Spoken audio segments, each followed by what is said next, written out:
سے آج کی تراویح میں 19 پارے مکمل ہو چکے ہیں۔ 18ویں پارے کے اندر اللہ رب العالمین نے سورہ نور کی آیت نمبر 11 سے 20 تک حضرت ام المؤمنین حضرت عائشہ صدیقہ رضی اللہ تعالی عنہ کی پاک دامنی کے حوالے سے یہ 10 آیتیں نازل فرمائیں۔ واقعہ کچھ یوں تھا کہ ایک سفر پر نبی پاک علیہ السلام اور حضرت عائشہ صدیقہ رضی اللہ تعالیٰ عنہ بھی آپ کے ہمراہ تھی اور صحابہ کرام بھی موجود تھے، اور ایک ڈولی نما ہوتی تھی جس میں حضرت عائشہ صدیقہ رضی اللہ تعالیٰ عنہ سوار ہوتی اور صحابہ اس کو اٹھا کر آگے لے کر چلتے۔ تو ایک سفر پر جہاں پر رکے تو حضرت عائشہ صدیقہ رضی اللہ تعالیٰ عنہ کسی کام سے ذرا الگ ہو گئی اور وہاں سے قافلے کے روانہ ہونے کا وقت ہو گیا۔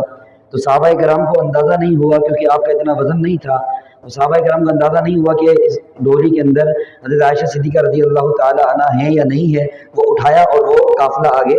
چل پڑا۔ تو جب حضرت عائشہ صدیقہ رضی اللہ تعالی عنہ جس جگہ قافلہ رکا ہوا تھا وہاں پر آئیں تو دیکھا کہ قافلہ تو جا چکا ہے، تو آپ بڑی پریشان ہوئیں۔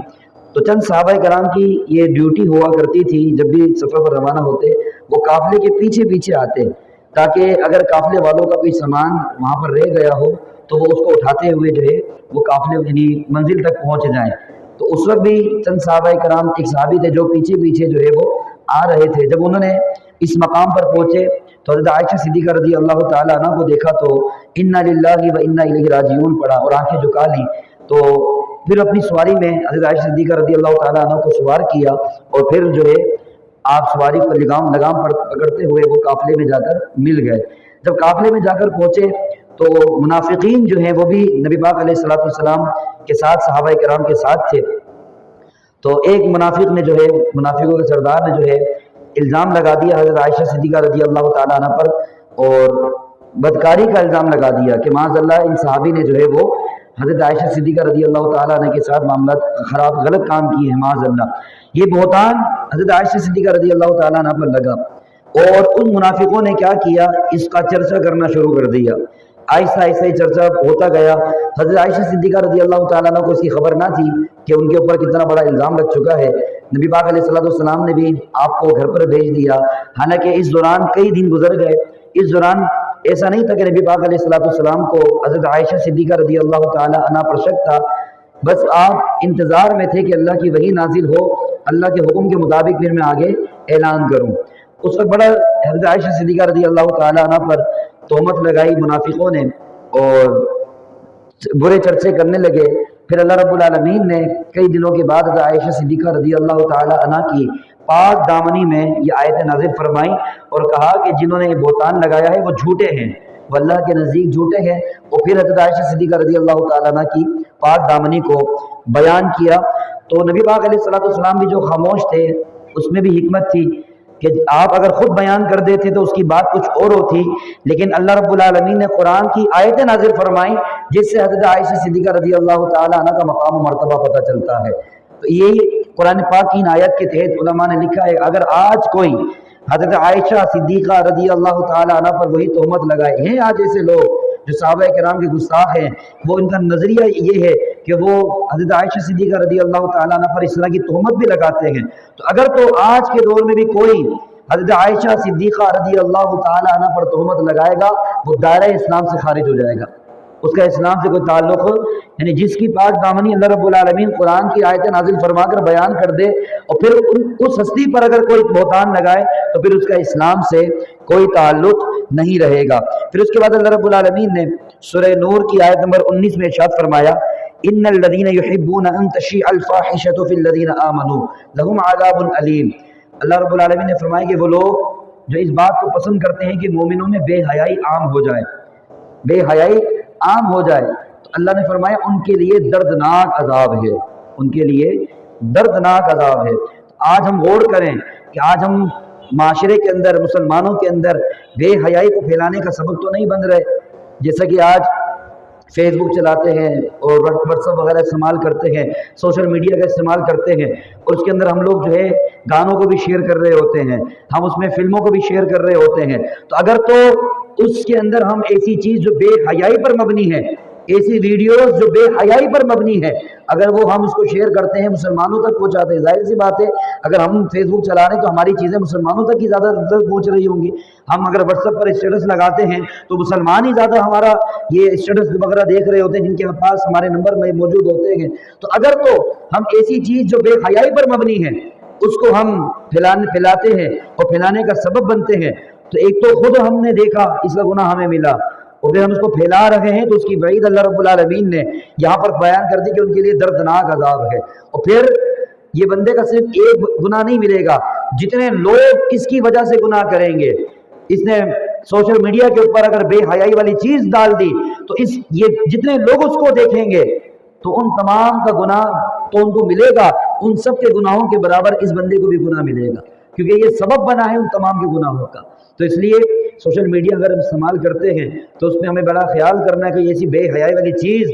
ہم سے شیئر نہ ہو جائے، ہم اس کو آگے لوگوں تک نہ پہنچائیں، کہیں ایسا نہ ہو کہ ہم تو پہنچا دیں اور وہ آگے چلتی رہے گی، کہاں ختم ہوتی ہے؟ ہم آگے بھیجیں گے، آگے کسی نے اور آگے بھیج دے، تو یہ تو گناہوں کا سلسلہ جاری رہے گا۔ یہ وہ گناہ ہے جو گناہ جاریہ ہے، ہم مر کر قبر میں بھی چلے جائیں گے نا، لیکن ہماری وجہ سے ہم جن لوگوں کے گناہ کا سبب بنے، ہم نے جو چیزیں سوشل میڈیا پر ڈال کر گناہوں والی چیزیں، ہم دنیا سے بھی چلے جائیں گے، لیکن جب تک وہ وہاں پر موجود رہیں گی، لوگ دیکھتے رہیں گے، ان تمام کا گناہ قبر کے اندر بھی ملتا رہے گا۔ تو اس لیے ہم اس کو استعمال کریں تو بڑے احتیاط کے ساتھ استعمال کریں، کہیں ایسا نہ ہو کہ ہم مسلمانوں میں بے حیائی پھیلانے کا سبب بن جائیں۔ اور بہت سارے لوگ تو سازش کے تحت بھی یہ کام کیے جا رہے ہیں، بے حیائی کو پھیلا، جیسے عورت مارچ کے اندر، اور عورت مارچ سے تعلق رکھنے والے ان کے حامی جتنے بھی ہیں، ان کا مقصد کیا ہے؟ ان کا مقصد یہی تو ہے کہ مسلمانوں میں بے حیائی کو عام کر دو، اور یہ مقصد ان کو کہاں سے ملا ہے؟ یہود و نصارہ کی طرف سے ملا ہے، کیونکہ یہود و نصارہ کا یہی مقصد ہے کہ مسلمانوں کو بے حیا بنا دو، کیونکہ جب مسلمان بے حیا بن جائے گا نا تو پھر ہم ان کو بغیر جنگ کے شکست دے دیں گے۔ یہ سلطان صلاح الدین ایوبی رحمۃ اللہ تعالی علیہ کے دور میں آپ نے اپنی فوج کی تربیت کرتے ہوئے ان سے کہا تھا کہ اگر کسی قوم کو بغیر جنگ کے شکست دینی ہو تو اس قوم کے نوجوان کو بے حیا بنا دو۔ یہ تربیت کر رہے تھے اور ذہن بنا رہے تھے کہ جو ہے ان چیزوں کی طرف نہیں جانا، بے حیائی کی طرف نہیں جانا۔ یہ کافر دشمنان اسلام بڑی کوشش میں لگے ہوئے ہیں، اس وقت سے کوشش میں لگے ہوئے ہیں، اور آج تو یہ کامیاب ہوتے ہوئے نظر آ رہے ہیں۔ آج مسلمان نوجوان وہ کتنا بے حیائی کو پھیلانے کا سبب بن رہا ہے، اس کو خود بھی اندازہ نہیں ہے۔ وہ سمجھ رہا ہوتا ہے کہ ہم کوئی اچھا کام کر رہے ہیں، ہم لوگوں کو ہنسانے کے لیے اس میں بے حیائی والی چیزیں، مسلمان خواتین، نوجوان لڑکیاں وہ بھی ویڈیوز وغیرہ بنا کر اور بے حیائی والی ویڈیو بنا کر وہ سوشل میڈیا پر ڈال رہی ہوتی ہیں۔ اب اندازہ لگائیں کہ یہ دشمنان اسلام اپنے اس منصوبے میں کتنے کامیاب ہو چکے ہیں۔ جب مسلمان بے حیا بن جائیں گے، حیا جب مر چلی گئی تو پھر مسلمانوں کے اندر کوئی طاقت نہیں رہے گی، پھر وہ ایمان بھی، حیا تو ایمان کا شعبہ ہے۔ نبی پاک علیہ السلام نے فرمایا حیا ایمان کا شعبہ ہے، اگر حیا ہی چلی گئی تو پھر تو ہمارا ایمان ہی کمزور ہو گیا، اور جب ایمان کمزور ہے تو پھر اس کے بعد ہمارے اندر اتنی جرأت اور طاقت نہیں ہوگی کہ ہم کافروں کا سامنا کر سکیں۔ کافروں کا سامنا وہی کر سکتا ہے جو غیرت مند ہو، جو با حیا ہو، جس کے اندر حیا موجود ہو۔ تو اس لیے ایسے وہ تمام کام جو بے حیائی والے ہوں ان تمام سے ہمیں بچنا ہے، اور آگے ایسا نہ ہو کہ ہم آگے بھی لوگوں کے گناہ کا سبب بن جائے، اس کا بھی ہمیں خیال کرنا ہے۔ ورنہ سورہ نور کی آیت نمبر 24 میں اللہ رب العالمین نے ارشاد فرمایا ہے، اگر آج ہم یہ موبائل استعمال کر رہے ہیں اور ہم کہتے ہیں کوئی بھی نہیں دیکھ رہا، کوئی بھی نہیں دیکھ رہا، ہم اب ہاتھوں کا استعمال کر رہے ہیں، آنکھوں کا استعمال کر رہے ہیں، اور ہم سمجھتے ہیں کہ کوئی نہیں دیکھ رہا، تو اللہ نے قرآن پاک میں ارشاد فرمایا ہے یوم تشہد علیہم السنتہم وایدیہم وارجلہم بما کانوا یعملون، کہا کہ قیامت کے دن یہ زبان بھی گواہی دے گی، ہاتھ بھی گواہی دیں گے، اور پاؤں بھی گواہی دیں گے ان تمام چیزوں کی جو ہم کر رہے ہیں۔